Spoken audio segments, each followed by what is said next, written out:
So you were late today. By 1 minute. You have to eat something from the deli. Meet Cameron Humphrey, my first test subject in this Panopticon experiment. While he was 1 minute late for our meeting, I decided to reform his behavior with the punishment of telling him where to eat. Don't check your phone while you're waiting for your food. Well, I'm already checking now for 1 second. I'll put it away. You are not allowed to check your phone while you're waiting for food. You have to show a level of respect to people. I don't like this. Much like the guards in the Panopticon, I had to keep applying pressure to Cameron by reforming his behavior that I deemed incorrect. What Cameron didn't realize was that this was only the beginning. Oh, there you are. Much like the cameras in the interior of the Panopticon, I never let Cameron escape my sight, always monitoring every action he executed, whether it was big or small. Having purchased his food, Cameron and I sat down so I could ask him some questions about his experience so far. It's not too bad, to be honest. Like, it could be worse. I wanted a chicken parm, but it's fine. I decided to proceed by asking Cameron how he felt about the idea of prison guards being able to reform a behavior that they deemed incorrect. I guess it's corrupt, the idea that they would want to, like, show how much power they have, but if that's the goal, then yeah, I guess they would control it. But I guess that's not, like, a good thing to do, necessarily. Throughout the experiment, I noticed occasional glances from Cameron. No doubt that he was unnerved about the idea of constantly being monitored for everything he did.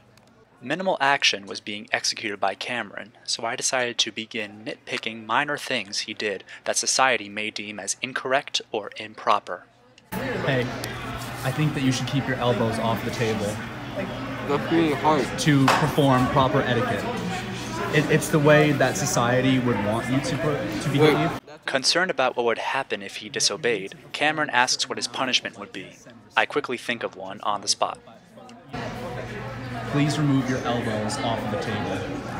If I put them back on, what happens? If you put them back on, I'm going to take half of your sandwich away as reformative behavior. He's hesitant at first, but the threat of being disciplined makes him eventually give in. Having broken his spirit, I asked Cameron if he believes that minor adjustments, even something as small as taking elbows off a table, could help a person become a more upstanding member of society. I think it goes back to what we were talking about before. How, like, they would only judge minor adjustments to enforce power. So no. So I want my elbows. In addition to condemning Cameron's behavior I deemed incorrect, I gave him praise and reverence doing things that I or society would deem to be correct. I noticed that you're using your napkin during your meals, and that's good. I think that that's a good thing that you're doing. It's very hygienic, so I will allow you to place your elbows back on the table. What a pal. For now. Am I allowed to curse? Yes. What the fuck? I'm gonna get more water. As he makes a move to get more water, I follow him, making sure as the monitor he never leaves my sight. However, he may be soon wishing that I didn't come along with him. I couldn't help but notice that you didn't pay for a new water. Correct. Instead you refilled. Yes. Well, just for that. Just as the Panopticon does, I made sure Cameron paid the price of his punishment because he performed an action that was deemed incorrect by a large portion of society: stealing. With our experiment coming to an end, Cameron explains to me how he felt uncomfortable being constantly monitored during the experience. He says it made him feel as though he had to act a certain way just to get through his meal. However, he also makes it clear that the reformatory process hadn't changed him in any way.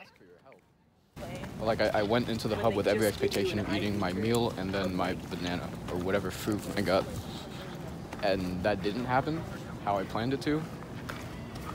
And I don't feel different, but I feel like it shouldn't have happened. The prisoners would agree with you, Cameron. This is fun, isn't it? Something like that.